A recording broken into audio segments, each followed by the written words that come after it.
Hello, Narnach here. Welcome back to Path of Exile.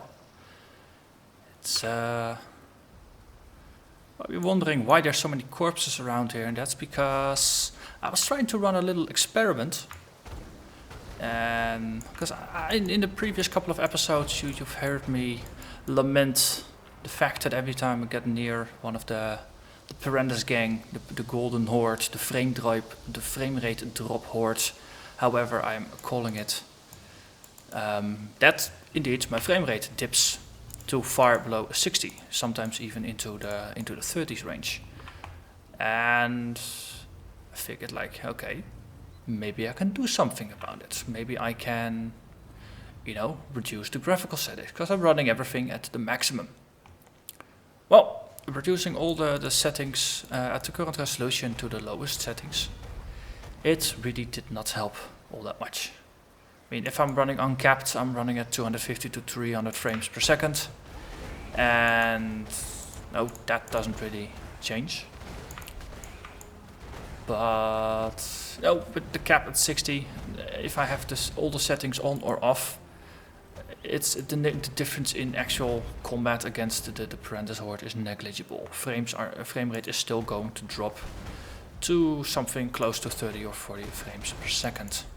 So the shiny gold effect or whatever is involved with the Perandus Horde, it's just bad for your frame rate, no matter what way you spin it, no matter how you tune down your graphics settings. So yeah, but I was just changing it. Initially around here I shifted it from high to low after my first encounter, and then once I got here on the map I was like, okay, second encounter, noticed it didn't really change anything, so I figured I'd just switch it back, and then of course the game crashed. If you are in the game and you adjust your settings upwards, it seems, then your game will crash. So I caution you to not do that in game. Just go back to the menu, change your graphics there, then go back if you want to avoid crashing your game client and potentially having issues with it as a result of you no longer driving your character. So yeah, well, this episode I'm still in Act 3. Of course we defeated Dominus, but we're not entirely done with Act 3 just yet. We have a trial to do, the 6th trial. So that's what I'm currently running towards.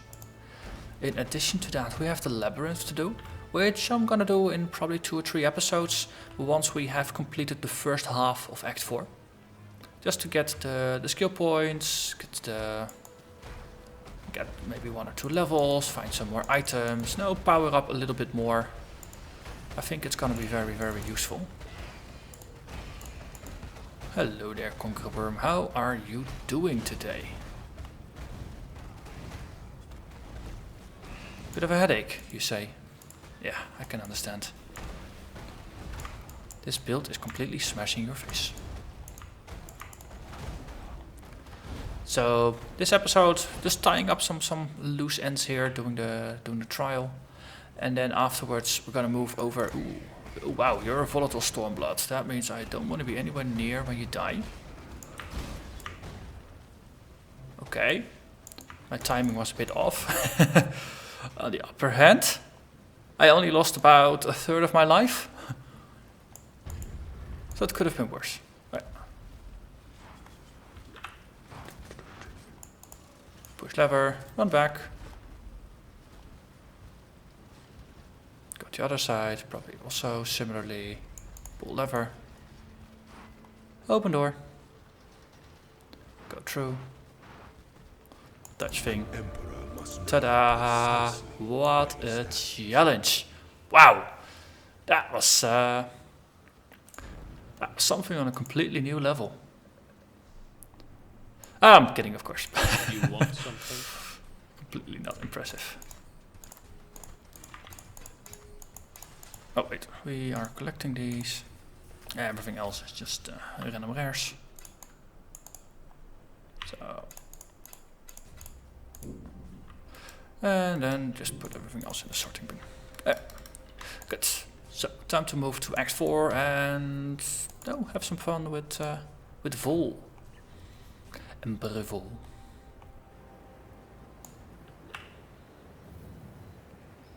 And depending on how fast things go, we might even go into the mines.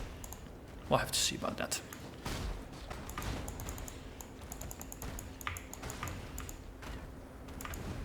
So I lost my previous high level character, a level 79 Shadow, because I entered the fight with Deresso too early.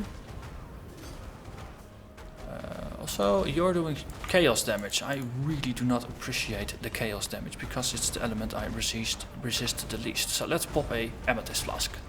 Yes, I have one of those. Boom. Right.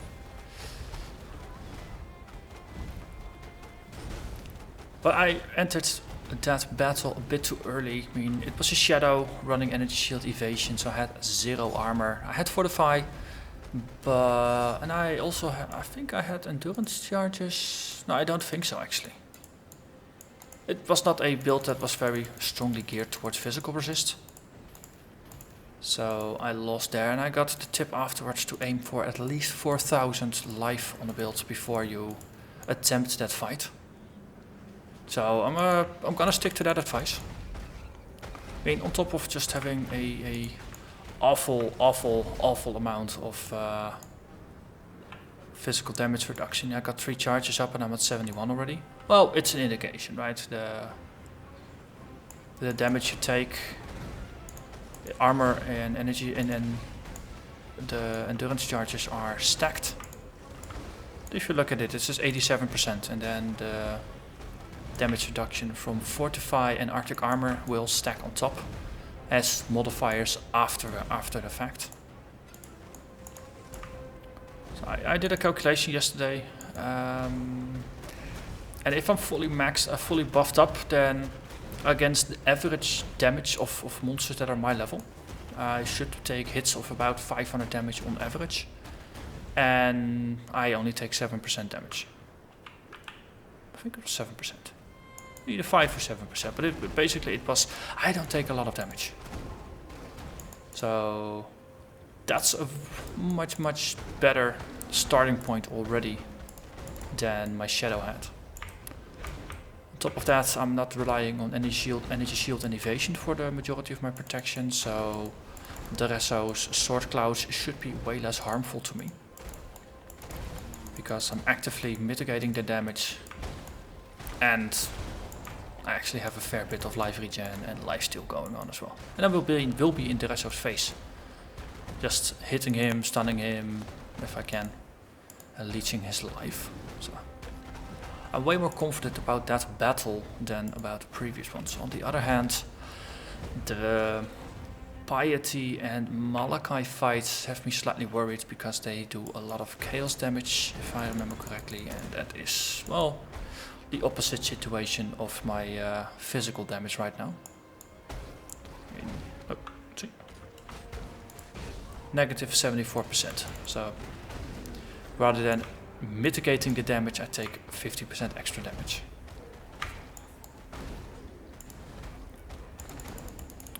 So even if I'm probably going to be able to do Calm and Deresso,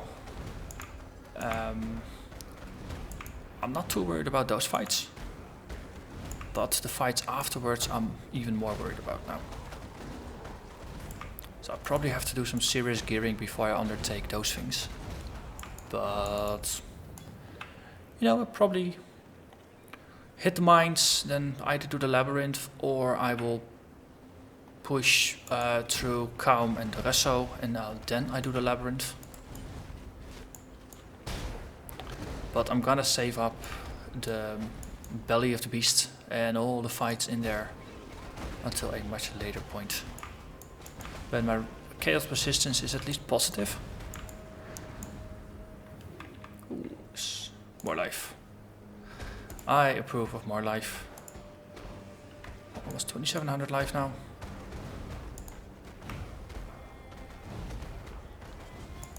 Also, we've unlocked the, no, not the labyrinth, the laboratory. Eternal laboratory. So with a bit of luck, once we start finding some maps, we can actually run them. Given that I'm level 69, I'm on level character-wise to do them. Just a matter of seeing where my gear is. And once I start running maps, especially once I find Zana and get access to her daily pool of maps, then I should be able to build up a low-level mapping pool rather easily. I mean, that went pretty well last time. So once we got that, at least I can just run all the maps. No, the level 1s, level 2s, level 3s. I think I've actually run most of them in the previous season. So now I'm gonna do a hand-picked selection of them while playing through with this build. And once I get to tier 3, tier 4, the new ones, then I'm gonna feature those again, just all of them. And then we'll see where we go. I mean, my goal is to work my way upwards to the higher tiers of maps and just see how far this build can be pushed. As I said, chaos damage seems to be the only main weakness right now. So if you can compensate a bit with that by just gearing better for it, then who knows how far we can push this. And we can see if this build is, let's say, Atziri viable, or if we can do the maps version of all the nasty bosses. And there might even be a maps version. Ooh, Crypt, that's the very first map that drops. I think that's the same as with the previous character. Hey, happy coincidence.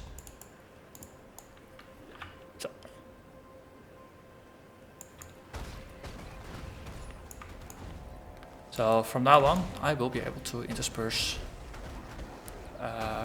quest content with map content. And we can see truly how viable this is. But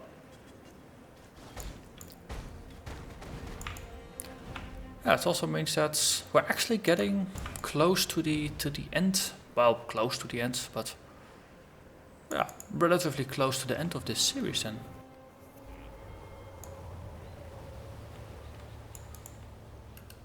You will be remembered. But don't worry, there's gonna be content for at least a couple more weeks at the very least. Let's see, I think I had some coins that I can just move over. Yes, a map and all the other stuff we can just sell.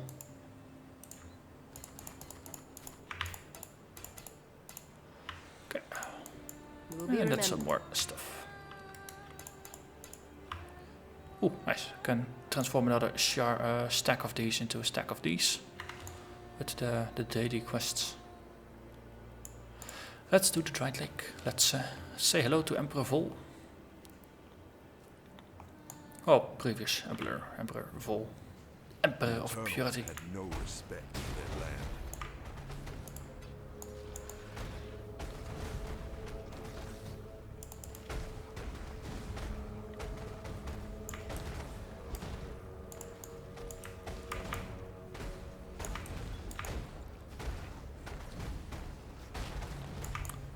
Well, besides this character, I also have a number of other projects that I'm working on the side. Got a interesting puncher. Got the words. There's these gloves that allow you to punch things really, really hard. There's like the boxer gloves in this game. Probably. The name will probably occur to me again once I stop recording, but if you're anywhere into the game, you know exactly what I'm thinking of.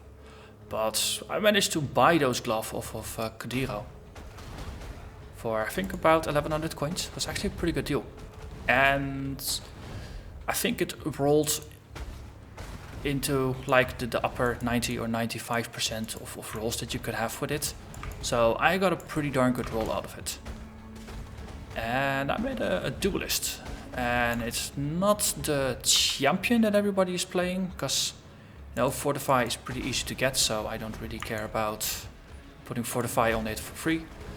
Instead, I'm playing a gladiator with a heavy focus on blocking. And a couple days ago actually did the normal labyrinth with him, and Izaro was a pushover. So I now have 2 points spent, and once I got 4 points spent, all my blocking chance also counts as spell block chance. That's why that build is gonna be even more monsters than it already is. And the thing is, I played for a while, because if you're playing without a weapon, if you're punching things unarmed, then your set of weapons that you can use, or the set of attacks that you can use, is pretty limited. So I leveled up with Infernal Blow. So that's the fire-based attack that makes monsters explode when you kill them. So it's like a Detonate Death built into it, or like an Abyssal Cry, but fire-based. And oh, that was pretty fun. But the other day I was having a bit of a look at other skills, and I've been leveling at some point I switched to Ice Crash, because I played Ice Crash successfully with a dual wielding duelist in a previous league, and it was a lot of fun. But of course, when you're dual wielding rapiers, you got quite some attack range, and then the Ice Crash also hits quite a lot of things. But I don't know, for some reason with an unarmed build it kind of felt meh. The radius wasn't particularly large, especially if you're used to playing this monster with an Earthquake. And no, after this Ice Crash feels kinda meh. But Dominating Blow is also supported, and it's actually the first time since I think the last time I played Dominating Blow was before the Awakening, so that's somewhere in the 1.x type of patches, before 2.0. The Dominating Blow is a lot of fun.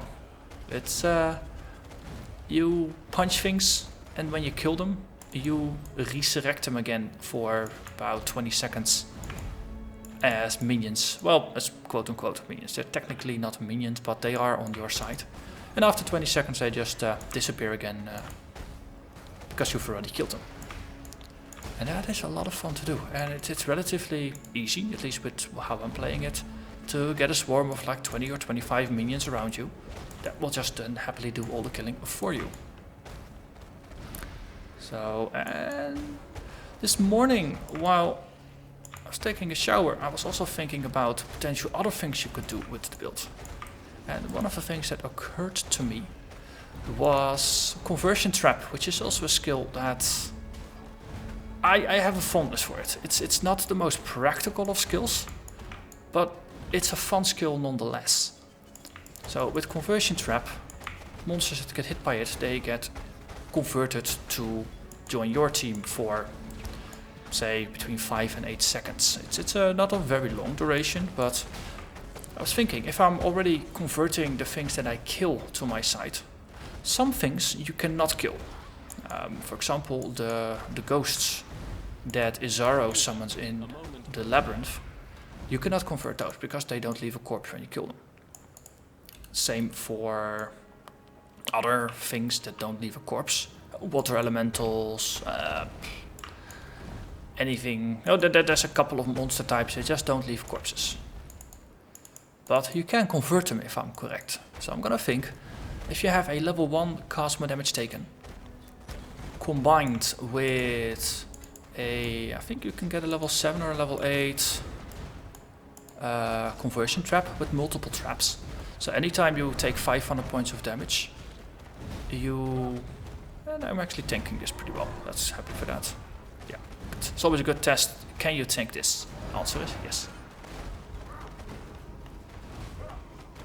So anytime you take 500 damage, you throw out 3 conversion traps into the direction of the thing that hit you last. So you can have 6 of those things lying about. So you'll be converting the living, fighting their friends, and when they die, no, there's a chance. Well, then they actually leave a corpse because then you're not converting. But the things you kill, you convert, and the things you don't kill, you also convert. So either way, you win.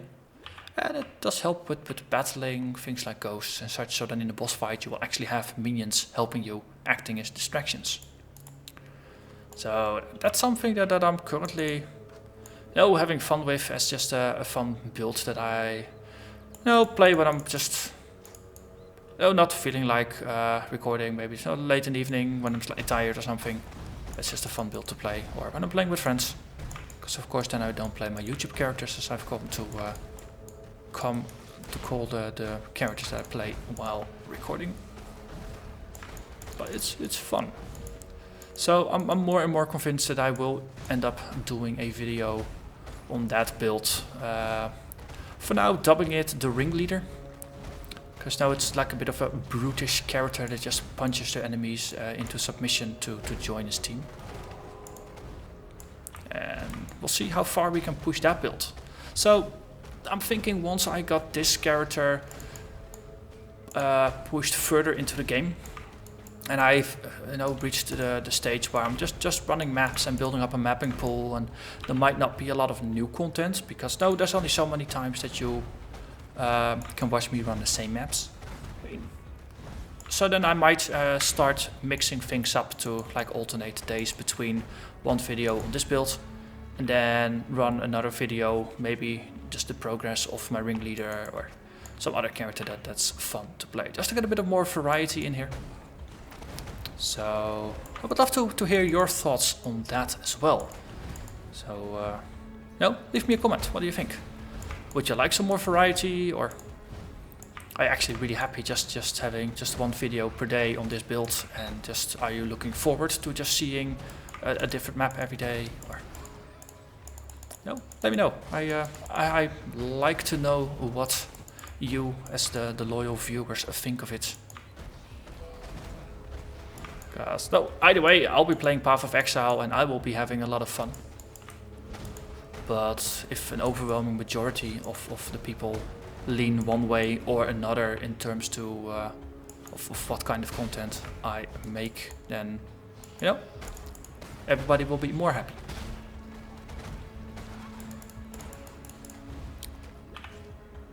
Let's see.